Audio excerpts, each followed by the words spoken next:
En ce temps-là, Jésus disait à ses disciples une parabole sur la nécessité pour eux de toujours prier sans se décourager. Il y avait dans une ville un juge qui ne craignait pas Dieu et ne respectait pas les hommes. Dans cette même ville, il y avait une veuve qui venait lui demander « Rends-moi justice contre mon adversaire ». Longtemps il refusa, puis il se dit « Même si je ne crains pas Dieu et ne respecte personne, comme cette veuve commence à m'ennuyer, je vais lui rendre justice pour qu'elle ne vienne plus sans cesse m'assommer. » Le Seigneur ajouta « Écoutez bien ce que dit ce juge dépourvu de justice. Et Dieu ne ferait pas justice à ses élus qui crient vers lui jour et nuit? Les fait-il attendre? Je vous le déclare, bien vite il leur fera justice. Cependant, le Fils de l'homme, quand il viendra, trouvera-t-il la foi sur la terre? Acclamons la parole de Dieu. La foi signifie croire, non seulement que Dieu existe, mais que Dieu t'aime. Dieu existe et se soucie de toi. Dieu existe et tu es si grand pour lui qu'il a envoyé son Fils unique donner sa vie pour toi. Regarde combien tu es important. Les hommes disent qu'il faut avoir de l'auto-estime parce que tu as telle ou telle qualité. La première cause de l'estime de soi est précisément le fait que nous avons été aimés et que nous sommes aimés par Dieu de telle manière qu'il a donné sa vie pour nous sauver. Cette foi, cette confiance en Dieu nous amène à nous tourner vers lui pour obtenir de l'aide et à nous tourner vers lui avec insistance, parce que cette insistance montre l'intérêt que nous avons pour ce que nous demandons. Sinon, nous pouvons être comme des enfants capricieux qui veulent une chose et après quelques minutes, ils demandent déjà autre chose. Ils ont vu quelque chose qui les plaît plus et ils demandent autre chose. L'insistance est ce qui montre l'intérêt que nous avons pour ce que nous demandons. Mais en plus de l'insistance, il faut être capable de demander vraiment, c'est-à-dire demander sans exiger. Il est difficile pour nous, du moins pour nous les Espagnols, demander bien, c'est difficile.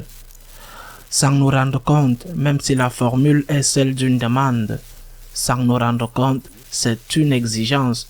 Et nous le démontrons par notre réaction quand on ne nous donne pas ce que nous demandons. Quand on ne nous donne pas ce que nous demandons, nous réagissons généralement par la colère, parfois par des insultes. Parfois, nous avalons l'insulte même à l'intérieur. Mais nous sommes contrariés. Ça ne m'a pas aidé. Et peu importe que la personne à qui tu as demandé de l'aide, un prêt ou une voiture par exemple, peu importe que cette personne t'ait déjà aidé de nombreuses fois auparavant. Tout ce qu'elle a fait pour toi auparavant n'importe pas. Tout cela s'évanouit au moment même où elle ne te donne pas ce que tu viens de lui demander. Et si elle te donnait ce que tu lui demandes aujourd'hui et que demain tu lui demandes à nouveau quelque chose d'autre et que ce jour-là, elle ne te donne pas parce qu'elle ne peut pas ou parce qu'elle pense que c'est plus pratique de ne pas te le donner, ce qu'elle t'a donné aujourd'hui s'évanouira également. Nous pouvons tromper les hommes parce que ce n'est pas toutes les fois que nous arrivons à transmettre ce qui est à l'intérieur de l'âme. Et cela peut être caché, mais pas à Dieu. Dieu voit bien au-delà des formules. La formule peut être concrète. Je te demande, Seigneur. Elle est correcte, même avec insistance. Mais à l'intérieur, nous ne disons pas je te demande, Seigneur. Nous disons je t'exige, Seigneur. Je t'oblige, Seigneur. Et la preuve est dans notre réponse. Si Dieu, pour nous mettre à l'épreuve, ne nous donne pas ce que nous avons demandé, combien de colère, combien de crises de foi. Eh bien, disons des crises de foi, pour le dire d'une certaine manière, parce qu'il n'y avait pas de vraie foi. On ne peut pas mettre en crise quelque chose qui n'existait pas. Il y avait une foi en un Dieu qui était ton employé, ton serviteur, mais pas en un Dieu qui est ton Seigneur. Quand tu as la foi que Dieu est ton Seigneur, tu ne peux pas être en colère contre lui. Regarde Seigneur, je t'en supplie, aide-moi. Je te prie pour mon fils, s'il te plaît. Mais tu es le Seigneur. Moi, je suis le serviteur, je suis l'employé, je suis ton fils. Si tu ne me le donnes pas, tu sauras pourquoi. Je ne vais pas me fâcher contre toi, je ne vais pas m'éloigner de toi. Je te dois tellement que si tu ne me le donnes pas, tu sauras pourquoi, parce que moi j'ai confiance en toi. Tu es mon Seigneur et mon Père, j'ai confiance en toi. Je ne vais pas me mettre en colère contre toi, je ne vais pas non plus m'éloigner de toi, au contraire.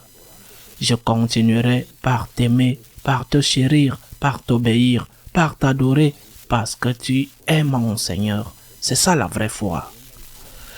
Jésus termine l'évangile d'aujourd'hui par cette question. Quand le Fils de l'homme viendra, trouvera-t-il cette foi?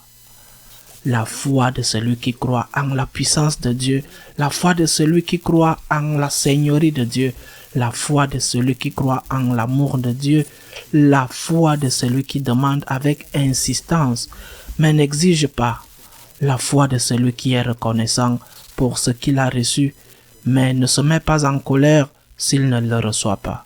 Trouvera-t-il cette foi sur la terre? Avons-nous cette foi?